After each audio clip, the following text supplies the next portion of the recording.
दोस्तों सरकार ने 15 अगस्त 2014 में सरकार ने एक योजना की शुरुआत की थी जिसका नाम है प्रधानमंत्री जन धन योजना। इसके तहत सभी बैंकों में जीरो बैलेंस अकाउंट खोले गए थे।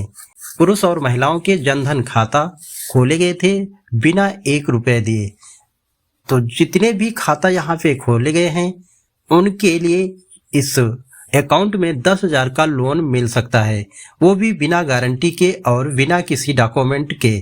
तो अगर आप भी इस योजना के अंतर्गत एक जनधन योजना बैलेंस अकाउंट खुलवाए हुए थे तो इस वीडियो को लास्ट तक देखना।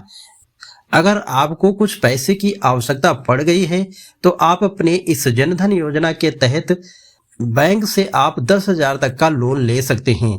ओडी फैसिलिटी के तहत जितने भी जनधन योजना से संबंधित खाता खुले हुए हैं उन खाता धारकों को 10,000 तक का लोन दिया जाता है। तो कैसे आपको लोन लेना है, क्या क्या यहाँ पे टर्म एंड कंडीशन है, इसके लिए दोस्तों आप अगर इस अकाउंट से 10,000 का लोन लेना चाहते हैं तो 6 महीने का लेन देन उस पे होना चाहिए और किसी भी प्रकार का पहले से कोई लोन नहीं चल रहा हो उस अकाउंट में। अगर आपका चल रहा तो उसमें एमआई जो भी हो बाउंस ना हो और आपकी एमआई उसमें जमा होनी चाहिए। अगर नहीं लिया तो आप एलिजिबल होंगे। अगर आप उससे पहले लोन ले चुके हैं और उसमें जो भी एमआई डेबिट करवाने के लिए जो लगाए होंगे उसको भी आप कंप्लीट कर लेंगे तो आप एलिजिबल हो जाएंगे। तो दोस्तों चलिए सबसे पहले हम आपको बताएंगे कि अगर आपका जनधन योजना का खाता है तो कैसे 10,000 का लोन ले सकते हैं। तो सबसे पहले आपको एक फॉर्म फिल करना पड़ता है। उस फॉर्म को कंप्लीट भर करके अपने नज़दीकी जिस भी शाखा में आपका जनधन योजना का खाता खुला हुआ है उसमें डॉक्यूमेंट के साथ उस फॉर्म को जमा करना है और आपका 10 से 15 दिनों के अंदर आपके बैंक अकाउंट में जो खाता जनधन का होगा उसमें ट्रांसफ़र कर दिया जाएगा। इसके बाद उसको कहीं पर भी आप यूज कर सकते हैं। सबसे पहले आपको अपने मोबाइल फ़ोन से कोई भी एक इंटरनेट ब्राउज़र ओपन कर लेना है। ओपन करने के बाद आपके सामने गूगल सर्च बार में आएंगे तो आप गूगल का सर्च बार यहाँ पे देख सकते हैं। दोस्तों यहाँ पे हमने PMOD लिखा और सर्च किया तो नीचे वाले आप देखेंगे PMJDY, इसी पर आपको क्लिक कर देना है। क्लिक करते ही दोस्तों ये आपके फॉर्म जो होगा ये PDF में डाउनलोड हो जाएगा। इसके बाद आपको ओपन करना होगा। ओपन करने के बाद जो भी डाटा यहाँ पे होगा उसको भरना होगा। तो दोस्तों यहाँ पे देख सकते हैं अभी ये जो फॉर्म हमने डाउनलोड किया है और ये फॉर्म डाउनलोड हो गया है। दोस्तों इस फॉर्म को भर करके अगर आप अपने बैंक में जमा करते हैं तो प्रधानमंत्री जनधन योजना से संबंधित आपका खाता है तो आपको 5,000 से 10,000 तक का लोन यहाँ पे आपको दिया जाता है जो ओडी के तहत, जहाँ ये आपको ओडी का फॉर्म। इसके बाद इसको भरने के लिए आप थोड़ा नीचे स्क्रॉल डाउन करेंगे तो यहाँ पे जो फॉर्म में बताई गई जानकारी है सभी को फॉर्म अच्छे से फिल करना होगा। तो सबसे पहले देखेंगे आपको यहाँ पे ब्रांच का नेम डालना होगा। यहाँ पे आप देखेंगे तो डेट लिखी होगी तो आपको जब भी जमा करेंगे तो वो डेट यहाँ पे डालेंगे।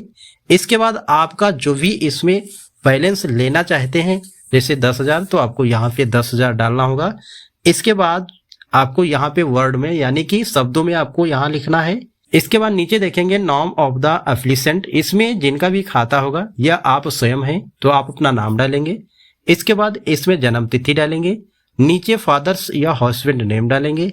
इसके बाद फुल एड्रेस आपको डालना है इस कॉलम में। तो आपके आधार कार्ड पे जो भी एड्रेस लिखा होगा उसी प्रकार आपको आधार से संबंधित आपको पता डाल लेना है। नीचे 5 नंबर में आधार नंबर डालने का एक कॉलम आपको मिलेगा, इसमें अपना आधार नंबर डालेंगे। इसके बाद मोबाइल नंबर डालेंगे। आपका जो सोर्स है इनकम का वो क्या है तो यहाँ पे आपको सोर्स इनकम डालना है। इसके बाद एनुअल इनकम माने साल में कितना कमा लेते हैं उसको यहाँ पे दर्शाएंगे। अगर आपका कोई भी अदर बैंक से कोई क्रेडिट कार्ड या कुछ और तो यहाँ पे आपको दर्शाना है।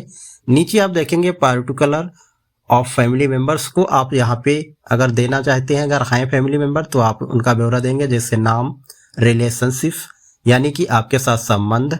इसके बाद वेदर डिफेंड, कितने डिफेंड हैं। इसके बाद उनकी इनकम कितनी है तो यहाँ पे डाल सकते हैं। इसके बाद थोड़ा नीचे स्क्रॉल डाउन करके आएंगे तो दूसरे पेज में इसको भी आपको यहाँ पे भरना है। भरने के लिए आप यहाँ पे देखेंगे यूर फैसिल। इसके बाद आपको अपना सिग्नेचर करना होगा। इसके बाद प्लेस में आपको अपने स्थान का नाम डालेंगे। और यहाँ पे भी आपको जो पेमेंट होगा उसको डालेंगे, क्योंकि यहाँ पे दोस्तों केवल ये ऑफिस के लिए है। जो ऑफिस के जो भी अधिकारी होंगे उन्हीं के द्वारा ये भरा जाएगा। तो आपको ऊपर जितना भी बताया गया है उसी के हिसाब से भर लेना है। नीचे आपको कुछ भी नहीं करना है, क्योंकि यहाँ पर देखेंगे तो फॉर ऑफिस यूज ओनली, तो यहाँ पे जो ऑफिस के अधिकारी होंगे वही यहाँ पे भरेंगे इस फॉर्म को। और अपना आधार कार्ड, अगर पैन कार्ड है तो पैन कार्ड और बैंक पासबुक ले जा करके इस फॉर्म को जमा करना है। और जो भी वहाँ के कर्मचारी होंगे वो आपका फॉर्म यहाँ पे अप्रूव करने के लिए जो भी डाटा होगा भरेंगे। इसके बाद आपको 10 से 15 दिनों के अंदर आपके बैंक अकाउंट जो भी जनधन खाता होगा उसमें क्रेडिट कर दिया जाएगा। इसके बाद आप उसमें से लेन देन कर सकते हैं। अगर जनधन योजना का खाता है, अगर आपने चालू नहीं करवाया तो आप एलिजिबल नहीं है। अगर आप 6 महीने से उसको नहीं चालू करवाए हैं तो आप लेन देन 6 महीना करें, उसके बाद इसको अप्लाई करें तो आपको भी 10,000 तक का लोन यहाँ पे दिया जा सकता है, जो ओडी के तहत। तो दोस्तों इस वीडियो में इतना ही। अगर इससे संबंधित या कोई अन्य जानकारी लेना है तो हमसे कमेंट बॉक्स में कमेंट करके पूछ सकते हैं। मिलते हैं अगले वीडियो में, तब तक के लिए जय हिंद, जय भारत।